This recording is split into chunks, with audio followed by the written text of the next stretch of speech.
ओम शांती. आजची मुरली 18/7/2025. आज बाबा सांगतात, माझ्या गोड मुलांनो, तुम्हीच तुमच्यावरती दया करा, आशीर्वाद करा. बाबा कधीही कुणावरतीही आशीर्वाद किंवा कृपा करत नाही. बाबा मुलांना श्रीमत देतात आणि त्या श्रीमतानुसार आपण चालायचं असतं. बाबांची श्रीमत आहे, मुलांना तुमचा थोडासा वेळ सुद्धा कुठेही वाया घालवू नका आणि तुमच्याकडनं सत्कर्म होईल याच्यावर तुमचं लक्ष असू द्या. बाबा प्रश्न विचारतात, जो तकदीरवान मुलगा आहे त्याच्या मुख्य धारणा कोणत्या असल्या पाहिजे?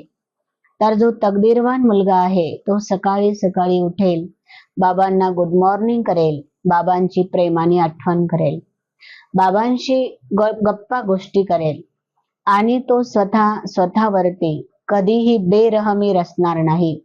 हमेशा मी समयाच्या अगोदर अभ्यास करेल आणि मी सर्व विषयांमध्ये पास होईल, हे त्याचं लक्ष असेल. कारण जसं लक्ष राहील तसंच त्याचे लक्षणं सुद्धा धारण होते. बाबा सांगतात की बाबा तर रहमदिल आहे, बाबा मर्सीफुल आहे, बाबा दयेचे सागर आहे. परंतु जर बाबा आज एका मुलावर दया करू लागले तर उद्या दुसरा मुलगा बाबांना म्हणेल, बाबा तुम्ही माझ्यावर सुद्धा दया करा. म्हणून बाबा सांगतात की मुलांना, माझं काम आहे शिकवणं, तुमचं काम आहे शिकणं. तुम्ही जितके शिकाल तितके श्रेष्ठ आणि उंच पद घेऊ शकाल. बाबा मध्य मुरलीमध्ये सांगतात, मुलांना ही दुनिया आहे, ह्या दुनियामध्ये तुम्ही एक खूप श्रेष्ठ मुलं आहात आणि तुमच्यावरती मायेची छाया आहे. माया ही तुम्हाला मधून येऊन ती तुम्हाला पळवण्याचा प्रयत्न करेल, फसवण्याचा प्रयत्न करेल. परंतु तुम्ही त्यापासून सावध राहा. मायाच्या वेगवेगळ्या स्वरूपांना, मायाच्या वेगवेगळ्या रूपांना तुम्हाला ओळखायचं आहे. यासाठी तुम्हाला परखण्याची शक्ती धारण करायची आहे. तुम्ही स्वतःला शक्तिशाली बनवून मायेवर विजय प्राप्त करण्याचा अभ्यास केला पाहिजे. यासाठी आपण आपल्या स्वतःची चेकिंग ही स्वतःच केली पाहिजे. कधीही बाबा सांगतात की तकदीरावर आणि भविष्याच्या प्रारब्धावर विसंबून राहू नका. बाबांनी आज आपल्या मुलांना सतर्क केलेलं आहे. मुलांना, जशी दुनियामध्ये एक आर्मी पार्टी असते, सेना असते, तशी तुमची सुद्धा या ठिकाणी रूहानी सेना आहे.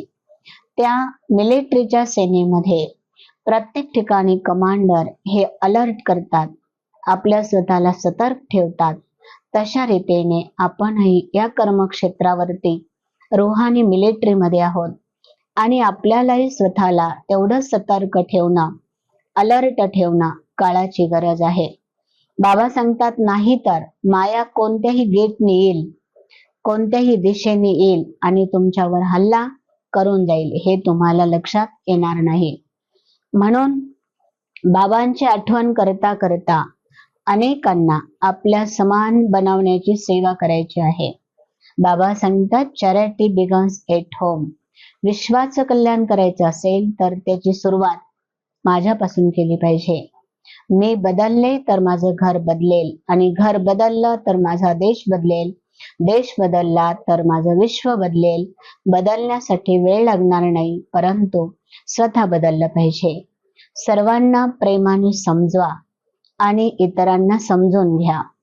ही पुराणी दुनिया आहे. ही दुनिया एक ना एक दिवस संपणारच आहे. ही दुनिया राहण्यालायक पण नाहीये, जगण्यालायक पण नाहीये. आता ह्या पुराण्या दुनियामध्ये कोणत्याही प्रकारची आसक्ती, मोह आणि ममत्व ठेवू नका. ह्या दुनियामध्ये खूप काही आहे, परंतु वाईट ऐकूही नका, वाईट बोलूही नका, वाईट विचारही करू नका, वाईट करू नका. बाबा सांगतात, आता सर्व गोष्टींपासून तुम्ही उपराम व्हा. बाबा कारूंचा खजाना देत आहे. बाबाला म्हणतात, भोले भंडार देता है तो छप्पर फाड़ फाड़ के देता है, लेकिन लेने वाले की झोली मजबूत होनी चाहिए.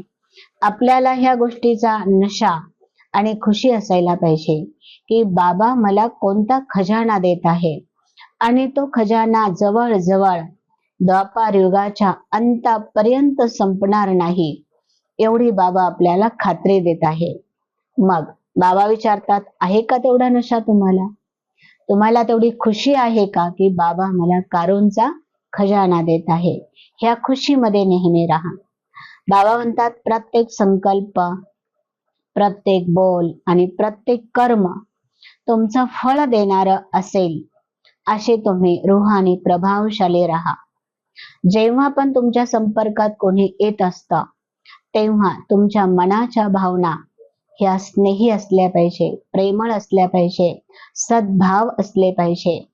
तरच अनेक आत्म्यांचं कल्याण तुम्ही करू शकता. तुमच्या प्रत्येक बोलामध्ये शक्ती असली पाहिजे. तुमचा प्रत्येक बोल हा हिम्मत देणारा, शक्ती देणारा असला पाहिजे. बाबा सांगतात, साधारण गोष्टी सुद्धा खूप काही मोठे मोठे काम करणारे असले पाहिजे. तरच तुमच्या विचारांनी तुम्हाला त्या समयाला श्रेष्ठ असं फळ मिळेल. स्वतः प्रतीही ते फळ मिळेल आणि दुसऱ्यांनाही त्या फळाची प्राप्ती होईल. म्हणून आपसामध्ये प्रत्येक गोष्ट ही प्रभावशाली कशी राहील, शक्तिशाली कशी राहील, याच्यावर लक्ष द्या. बाबा सांगतात, ती प्रभावशाली, शक्तिशाली तेव्हा राहील जेव्हा त्यामध्ये रुहानियत असेल, आत्मीयता असेल. त्या ठिकाणी तुम्हाला बाबांप्रती प्रेम असेल, तरच ती गोष्ट तुमच्याकडनं सक्सेस आणि सफल होऊ शकते. अशा कार्याचे तुम्ही निमित्त आहात, हे तुम्ही स्वतःला समजलं पाहिजे. असे शुभचिंतक मनी बना की बाबा सांगतात, तुमच्या चरणावर विश्वाची रोशनी प्रत्यक्ष होईल. असे तुम्ही शुभचिंतक बना की प्रत्येक आशेचं किरण तुमच्या पायावर येऊन ठेपल, पायावर येऊन पाहतील. असे तुम्ही शुभचिंतक, शुभ चिंतन करत राहा. संकल्पाची शक्ती जमा करा आणि श्रेष्ठ सेवेचे निमित्त बना. समयानुसार शीतलतेच्या शक्तीद्वारे बाबा सांगतात, प्रत्येक परिस्थितीवर संकल्पाच्या गतीला बदला. बोलाची शक्ती शांत ठेवा, धैर्यवत बनवा. बाबा म्हणतात, संकल्प करा, परंतु फार फास्ट, तीव्र करू नका. समय खूप फास्ट चाललेला आहे. त्या मानाने तुमच्या विचारांची गती ही खूप शांत असली पाहिजे आणि तुमच्या संकल्पामध्ये शक्ती असली पाहिजे, संकल्पामध्ये दृढता असली पाहिजे. तर तुम्ही तुमच्या संकल्पांना कंट्रोल करून तुम्ही इंद्रियांवरतीही, विश्वावरतीही मात करू शकाल. जर तुमच्यामध्ये शीतलता नसेल, शांतता नसेल, धैर्यता नसेल, नम्रता नसेल, तर बाबा उदाहरण देतात की जसं एखादा बाण हा जर कमानीमधून निघाला तर तो कुठेतरी जाऊन धडकतो.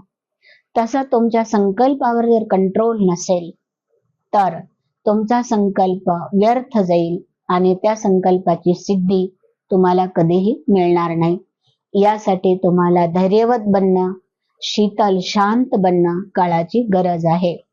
बाबा म्हणतात, मुलांनो, काळानुसार तुम्हाला तुमच्या इंद्रियांना सुद्धा शांत करणं गरजेचं आहे आणि सर्वात महत्वाचं इंद्रिय ते आहे मन. त्या मनामध्ये खूप खूप फास्ट आणि खूप गतीने संकल्प चालतात. त्या मनाला शांत करणं काळाची गरज आहे. ओम शांती.